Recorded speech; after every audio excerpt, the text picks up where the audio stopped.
Okay, we're working on a Amana air handler here, and we're looking for a Freon leak in the coil because it was probably 4 pounds low on refrigerant, so I know there's a leak somewhere.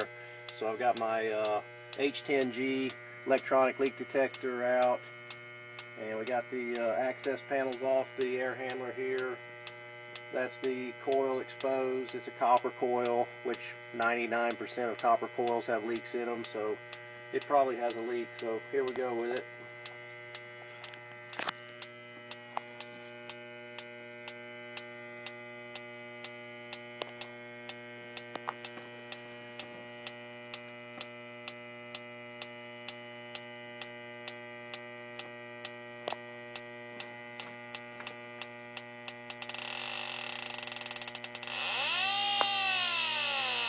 There it is.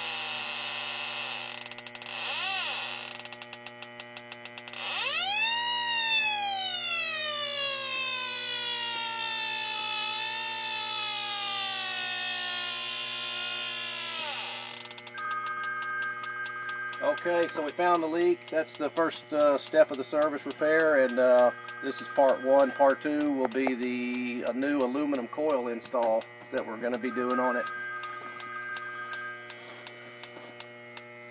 Duty calls.